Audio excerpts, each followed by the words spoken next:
What is up, y'all? It is your boy Weepeeler in the house, and welcome back to some more Clanimals War highlights with my Town Hall level 10. The base is looking good. We did quite a few walls since the last video. I will have a 5th builder free in 1 hour and 42 minutes, so that is not a good thing because I do not have enough resources to do anything about it. So we're going to have to go on a session and do something about it. But I did want to show you this war is basically going to be over. 22-12. Sack Farm got sacked, and we killed them, dude. Their Town Hall 10s got crunched by us.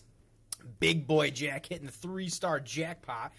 Basically, Harry had a 3-star on their 5. I had a couple good attacks on their 3 and their 4. And Havocock had a cock because he just got it knocked off, bro. But anyway, it was a good war. I'll show you the war highlights in the next video. But what I want to do is show you our last war. And it was a good one. Request and leave. It was against guys who I don't think even intended to really search for a war. So I don't know what they were doing hitting that search button because none of them attacked. They all had pretty good bases and pretty good attackers, but they didn't do anything about it. So, 958k of each gold and elixir and 4,400 dark. And basically, we got almost all of the XP except one of them. So, did pretty well in this war. I got 1-starred, pretty low. I mean, it was their #1 guy who had quite a bit of high-level guys, I think. Yeah, 31 heroes, level 35 AQ, maxed everything else.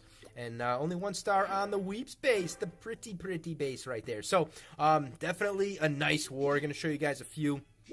We all hit 1, at least Bot, myself, and Jack. Couldn't crack the code to that. He was able to 1-star me, so I guess congrats and win to you, bro. But Jack hit their #2. I hit their Bot hit their #3. Should have known by the 1-star.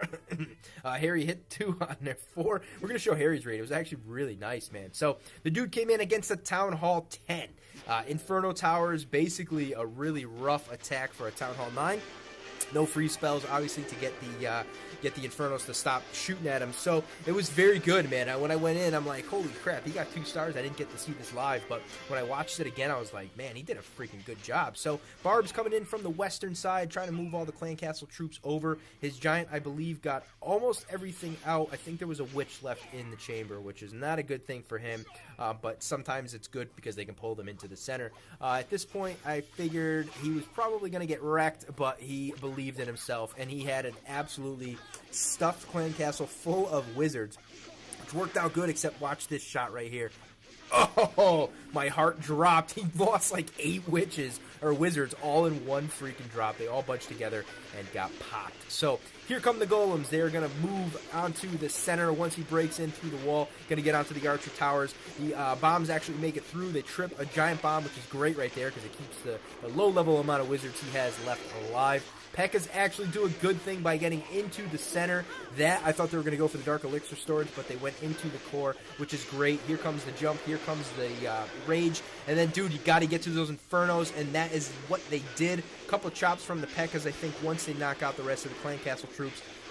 And good stuff, man. I would love to see the AQ get into the core. Right here, it probably should have triggered her to jump in, but no, she's going to shoot the wall because why get into the fight? That's 1 wall over from her. That would make absolutely no sense. So at 32%, I was watching this raid again thinking, damn, man, he is going to be pissed off. He's going to get nice war loot, but he's not quite going to get the 2-star, and I was going to have to go in and hit this to get the 3rd, but it worked out that his Archer Queen was on steroids that day. She jumped her way, or shot her way through some walls because she doesn't like to use the jump spell, and then able to be healed by the heal spell, came out of nowhere, does a great job of staying alive, getting enough just to get through the wall, knock out the archer tower who's shooting at her like a boss, and basically that is the 45%. Going to take out the Dark Elixir drill for 47%, shoot through another wall and speed it up, and then she takes out, I believe, Elixir Collector, and I think maybe one more building. Let's see, knocking that out, 48%.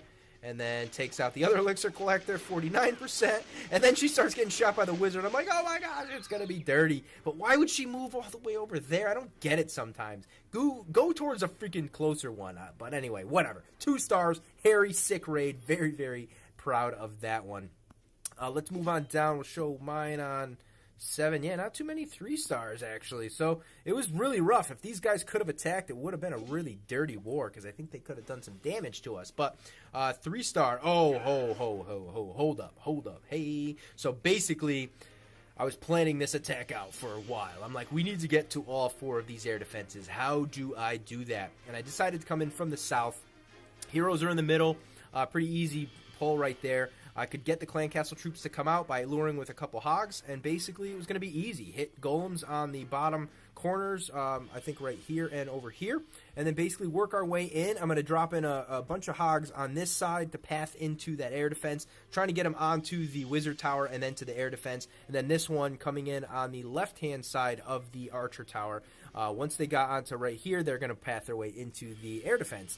And then I dropped my hogs, and his Tesla popped up, and it ruined my lure, and I'm like, this is going to be bad, because now I have to use a heal spell, a precious heal spell, which we're going to keep my hogs alive, and yeah, it wasn't going to be a good thing. But I adjusted, I adapted, I said, you know what, we're going to go with what we're going to go with, and that's exactly how it happened. So, a Hologowiwipe, because, wait, there's no witches in here. Yes, there are witches, because they're in my clan castle. So, a Hologowiwipe, crazy raid. I haven't seen any of these on YouTube, actually. I think I saw, like, one kid use it, and he used it. It was mainly a hog attack.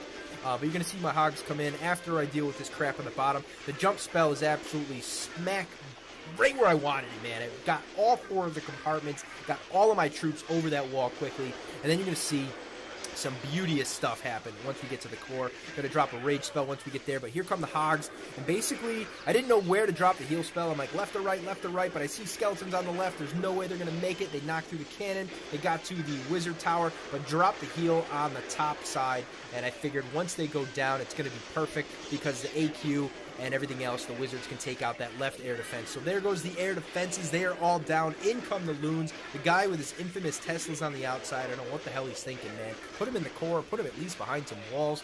It just kind of pissed me off when they're behind walls like that, or on the outside of walls like that. But it worked out to perfection. What can I say? The Hologowiwipe, very, very effective against this base. I really, really wanted the hogs to path correctly, and they did. So you kind of have to look on what side of each building you want to put them on to see where they're going to go next. And then you have to look 2 and 3 steps ahead sometimes in order to, you know, pan them out, because they're really, really, there's a method to their madness. There is. I mean, sometimes they're a little crazy like dragons and whatnot, but it depends on what buildings go down first, and it's crazy. So I was super excited about this attack, as you can hear it in my voice. I was just very, very proud that it worked out. I was so, like, taken aback when the Tesla popped up, and I should know because I've seen that like a million times before, where the Tesla pops up and you're like, oh my gosh, we're gonna be in trouble. But it worked out, and I'm glad. It was against Town Hall 9, you know, you're not gonna be able to do all this stuff against Town Hall 10 sometimes, but I was happy with that raid, and I hope you guys are too. So basically, I think that might be the video, because I mean, we can show some other 2-stars, I guess. Maybe Jax on 2. I don't really want to show 2 stars on Town Hall 10, so yeah, let's do that. So we'll show Jack's attack, 57%. This was actually a really good raid, too. He came in from the western side, or northwestern side, basically 2 golems. Excuse me. You guys are going to see some really sick raids coming up in the next video, where we're doing some more of that Gowiwi 2.0? Yeah, Gowiwi 2.0. So we're watching a lot of Chief Pat's videos, and a couple other people were doing like 4 and 5 golem drops, which is ridiculous when you think about it. And then bringing like very few wizards just to clean up the outside, and then 4 witches and a lightning spell. So it's working out, man. He's brought lightning the past few times with him, and it's smart, man, because you can take out the non-lurable clan castle. I hate using lightning, but I have been using it the past 2 wars, so I can say with confidence that I think it is the right move against certain Town Hall 10s, especially when they have an unlurable clan castle. You waste a lot of troops trying to get the clan castle troops out, and then you waste some troops killing them as well. So very proud to see this happen, and see Jack do his thing, man. I mean, he came to bring it, and he brought it, man, really. I mean, I was unimpressed that the freaking Infernos didn't go down, but it was still a nice attack, and really, really sweet 2-star right there that we needed, or that we didn't really need, but we would have needed in hindsight if they attacked us. So, great job. 10 seconds left. Does he actually knock the Inferno down? Yes, he does. Down goes the Inferno. Save the king. All right, so 57%. Really cool raid right there, and we're going to show you some Gowiwi stuff in the near future, because we have just an hour, or a little under an hour left of the next war, 40 minutes left. So, Sack Farm, you are another victim of Clanimals. Thank you guys for watching. Drop a like, help spread the video out. Really appreciate you guys watching this stuff. I'll get some Gowiwi 2.0 out. I might even do like a tutorial on it. I know Chief Pat showed a few things, and kind of just the idea of it, and showed a few raids, but nothing in war raids. So it's a little different going in wars versus just kind of looting. So thank you guys for watching again. I really appreciate it, and I'll catch you guys next time.